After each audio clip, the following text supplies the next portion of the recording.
joining us on the Heister Automotive Group hotline from the ACC Network, ESPN. He is Wes Durham. It's Wednesday. We haven't done a West Day in a while, Wes. What's going on? Months. It's been months since we've done a West Day. Last time I appeared on the show, I think I went Mike Bray style from a car at a Sheetz near the airport.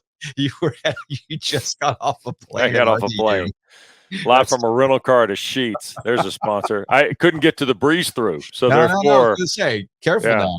Couldn't get to the breeze through over off of Edwards Mills. So maybe next time. Maybe next time. Hey, join us at the Beer Cave next time, Wes.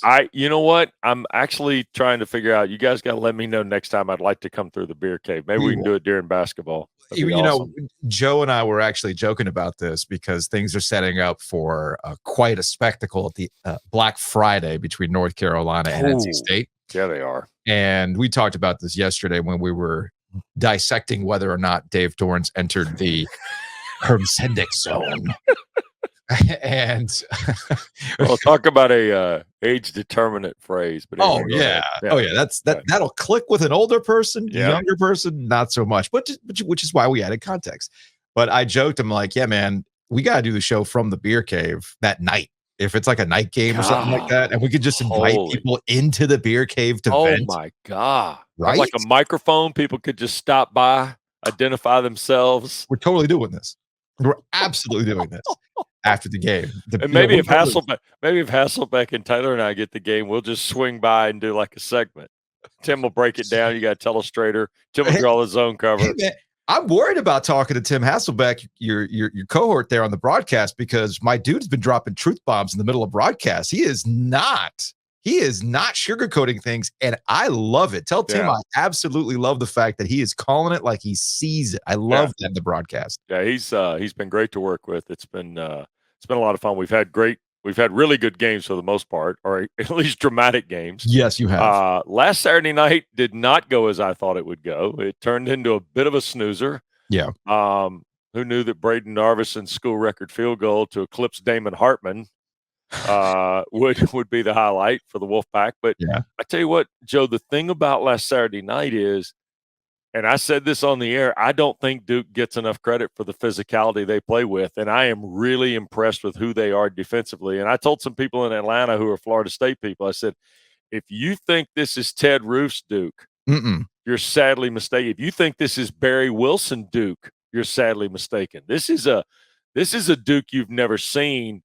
At least it's a Duke I've never seen. Let's put it that way. And I go all the way back to the late Mike McGee and him coaching Duke with Mike Dunn at quarterback. Then I don't think they were that physical. Wow. They are a physical football team, really, on both sides of the ball. And it's a hell of a statement to Elko, by the way. Well, I'm glad you brought that up, because I'm gonna pull up this YouTube comment from yesterday's show. And here's a question for you. Earlier today, Dabo doubled down on his "we're just a couple plays away from being undefeated."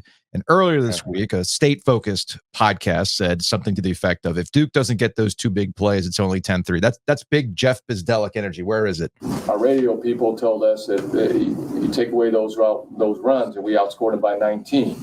So no, we don't do that. And recall reading an NNO column. What? First of all, Stan Cotton, my friend since 1984, should never be looped into a Jeff Bizdelic comment. My radio people told us. No, his name is Stan Cotton. He does the games with Mark Freidinger, Coach. Thanks. Clown. Unbelievable. Shout out to the B-man. Anyway, it was what I saw Duke do was shut down and not showing their offensive hand. 2 points. First offensive set, Duke. Yeah, anyway, 69 yards, blah, blah, blah, blah, sure. blah. The point is that he says, like, even Prime admits he lost when he lost. I imagine Mr. Dorn owns losses, but gosh, give Duke credit, State fans. And I think this is a classic case anytime we talk about Duke, is that we can't take Duke seriously ever. Even 2013. In 2013, when they went to the ACC championship game, Wes, I did not expect them to beat Florida State, but I saw a Duke team that was unafraid of Florida State. Florida State was just better. That was a physical game. Right. But the final score did not give you the full context. This squad under Mike Elko is even more difficult, which gets us to the Florida State game, this Duke-Florida State game on Saturday. I don't think they're going to win, because they're going to, at some point, really need Riley Leonard's ability to break games open with his escapability. We don't know if Henry Billin IV can do such things. I would say you're right, they need Riley Leonard to win the game. Mm-hmm. I'm not dismissing Henry Beelan fourth, because I think Henry Beelan is a talented guy who's got a big arm, okay? Sure. He showed it on the Calhoun throw. Mm-hmm. But the reality of it is this: they have to be at full tilt to beat Florida State, because this is not Willie Taggart's Florida State, just like this is not Barry Wilson's Duke team, right? Mm-hmm. Or whoever. It doesn't, however you want to think of Duke. It's not your dad's Duke team. That's right. So in reality here, if Duke is full tilt and Florida State is full tilt, it could be a really good game. But to your measure a moment ago, Riley Leonard's going to have to do some Riley Leonard things for Duke to win the game. Mm-hmm. Okay. They're going to have to be sharp in the kick game. Todd Polino's come on for them nicely. They're going to have to be sharp in returns. They're going to be sharp in their execution. That's the little things are good, because Florida State right now is showing you, oh, by the way, when's the last time we discussed Jordan Travis? It's been 2 weeks of Keon Coleman. It has been. Okay. Yeah. And oh, by the way, they're still rock solid on defense. That's the issue with Florida State. We shouldn't be talking about Florida State like the dominant Noles of the 90s, but we're not far from the team that won the national championship 10 years ago. We're also not far from probably those Florida State teams of the early 2000s before the slide started. Let's get into some midseason discussion, Wes. Okay. Your midseason coach of the year. Elko. I would agree with you on that one. No. Elko with Jeff Brom not far behind. Jeff Brom would be in discussion. What I think is going to be funny at some point, do we give Mac Brown credit for starting the season the way they've started and looking pretty dominant outside that App State game? Yes, you are. And I think Mac Brown, if they run it to the end, will be the coach of the year. Yeah. However, right now, we picked Duke down. I think we picked them like 6th or 7th. Is that right? Yeah. I don't remember the preseason poll. We had Carolina up. We had Florida State up. We had those teams up. So that's the deviant for me in terms of making that choice. Your midseason player of the year. You might have mentioned him already. Let's see. The Drake has been hot the last 2 weeks, Joe. So here's the thing with the Drake came out and put on a show Saturday night on ABC. What's funny about that game is he actually had one of his worst games and he still dropped 4 touchdowns, which is hysterical to me. Right. But I understood what North Carolina was trying to do that game against Miami, and it presents problems going forward now that they have Tez Walker in the lineup, and it looks like Tez Walker is comfortable doing what he's doing. They got a running game, they've got the skill position at the wide receiver group, and of course they have the quarterback, which is why I think North Carolina is probably the most complete team right now, especially as the defense has been enjoying some turnover luck. Right. But Drake hasn't had. He's not going to have that year, Joe. He's not having that year. It all comes down to what do you want at a North Carolina season? Do you want Drake May Heisman hype and the highlights and all that stuff, but a record that doesn't go with it? Or do you want a Drake May who's absolutely fitting in for the Chip Lindsey offense that's producing this record you have right now? You get the back end, you're going to get the Heisman piece. Yes, that's the part of college football's ecosystem that's now taken over here. Mm-hmm. In Keon Coleman, you're getting a dominant player in 2 phases of the game. Okay, he's a dominant return guy. He's a dominant receiver. Mm-hmm. There will be a lot of love for Jordan Travis if Florida State continues to be on this path. But right now, midseason player of the year, I would have no problem with Keon Coleman. Okay, I'm with you on that. I think it comes down to Keon Coleman or Drake May at this point. And let's go to our friend David Hale. He had done this on the ACC network.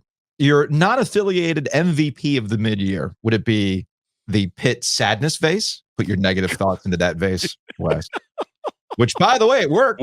It worked. Give Narduzzi credit. It worked. Hey, the Pitt super weapon activated against Louisville, right? Yeah. Duke's visitor lockers, because remember, Dabo was not happy about walking the length of a field to get to another post-game thing Dabo talked about again? It was a pre-game thing. It was pre-game, and he lost. And then they lost, yes. Which is, again, the irony of Dabo complaining about walking from the visitors' locker room versus a team that does every home game where they literally get on a bus, go around the stadium to go run down a hill. Speaking of carbon footprints. Exactly. They got to go electric bus, Wes. Yeah. Bring Brom home, the hashtag, and then, of course, Miami's victory. That would be mine. Yeah. That would be mine. My dad was so pissed. Absolutely pissed. So pissed. Hey, just tell your dad. Don't worry, Dad. They could have started 3 plays before the end. What's funny about this actually gets us to a conversation back to North Carolina, because I've seen this a lot. Right. Joe and I talked at the beginning of the week about taking North Carolina's college football playoff chances seriously now. I always marked what they were going to do against Miami on Saturday night as the turning of the corner. Like, all right, how serious are we going to take North Carolina? Mm-hmm. And it wasn't just that they won, it's how they won. That puts you into that, oh, okay, Carolina can do this. And their schedule is conducive to being undefeated by the time they get to that Duke game. With Virginia coming up, they've got Georgia Tech and they got Campbell. Although I want to get back to the Georgia Tech game in a second. Okay. The Tar Heels are getting knocked for their strength of schedule. And I think people are seeing what they want to see, right? And I credit Carolina fans for going out there and doing these blind cases, right? Like, all right, here's Team A, Team B, Team C. And what exposes, you're picking the team that looks like it has a pretty decent strength of schedule, like no games against Sagarin teams in the hundreds or any of that stuff, FPI indexes and everything else. Right. North Carolina is actually looking better than Michigan's schedule at this point. North Carolina's schedule is looking better than Penn State's schedule at this point. Yet we look at Michigan as a national title contender, no questions asked, despite their schedule.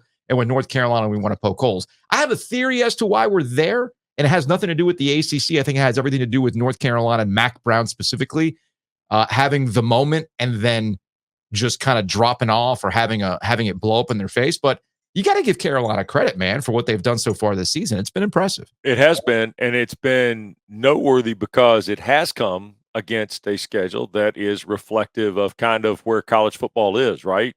You're playing without divisions, which number one's benefiting the ACC already in its first year and I guess only year of the 3-5-5. The other ideas that are really interesting to me is the league has walked themselves into this, Joe. Don't forget, this is not a Carolina thing. This is because the ACC had a really good September. Yeah. And don't get that part lost, because this is what our friends in Birmingham have been leaning on for 20 years. Yes. Seriously. Of course. I mean, it's funny here in the Atlanta area, as you can imagine, I cross-reference with a lot of people in the SEC. They've got nothing to say. Mm-hmm. Because South Carolina has fallen on the abyss. Florida is inconsistent. Tennessee has a loss. A&M flashed. Kentucky looked bad the other night. It's Drink and Kirby in the East. That's where we are in mid-October in the SEC right now. It just means more, Wes. More. But see, that's where we are with college football, though, because the Pac-12 and the ACC won September. Mm-hmm. They won September, and Carolina was at the front of the line. Why? Labor Day night or Labor Day weekend, they beat South Carolina. South Carolina, remember, that was that riser in the East of the SEC. Jeez. Okay? Meanwhile, and now Shane Beamer's out here breaking foots, kicking doors when you lose games. Yeah, man, kicking doors. Blaming players with his perfect play calls and then breaking his foot. I mean, Shane's having a week, man. Yeah, I mean, I feel for Shane. I like Shane. We're friends, but but see, to me, that's where the counterculture of college football gets written, is in September. Yeah. It's like saying, how about this? It's like saying that the ACC Big Ten Challenge used to count in the NCAA tournament room. But that's what I mean. Yeah, we talk about college basketball in November and December as if it impacts March. And we use September as a measuring stick to determine November. It's not right. Teams get better as the year go on. It's not right, but it also, the reason why it's not right for me is that it depends on who's doing the talking. That's what it always comes down to. It completely depends on who's doing the talking. Yep. And it gets back to one simple point that I've been banging the table on for years, and that is we've allowed the SEC to run the conversation. We've allowed that. We have nobody to blame but ourselves for those types of things, because we just don't have that mindset to just constantly be wearing the chest logo of the SEC all the time. That's just not how we're wired. All right, before we let you go, back to North Carolina, that Georgia Tech game. I don't expect a weird thing to happen against Virginia this weekend. But it's a one-score game going to the fourth quarter last year. True. And that's what's in the back of people's minds a lot, especially North Carolina fans. They're waiting for that kind of catastrophic game to happen when nobody expects it. I don't expect it against Virginia. I think Georgia Tech is the true test as to whether or not this season is different for the Tar Heels. I don't disagree. I think Atlanta's always been a thorn. When I started doing Georgia Tech in 1995, Carolina came down there with a talented team. 4 years later, they came back down there with a talented team in 99, and Ronald Curry tore his Achilles like on the second series of the game. Jeez. I mean, it's just out there in front of everybody. And Brent Key's got the right kind of team mentality-wise. And Carolina will have to defend the two-way game. Now, Georgia Tech's not as talented as some of the teams Carolina's beaten, like the one they beat last Saturday. But Georgia Tech is a grinding football team. They make you work for everything. That's Key's mentality. He's brought it through the full roster. They don't win the Miami game if they don't play with that mentality. It's that simple. Right. So, but I don't disagree with you, and I still believe the Friday after Thanksgiving has got to have stuff on it because it's State Carolina in football, and everything can happen. All right, we'll see you at the Breeze Through Beer Cave then. Hand the mics. There it is. All right, Wes. See you guys.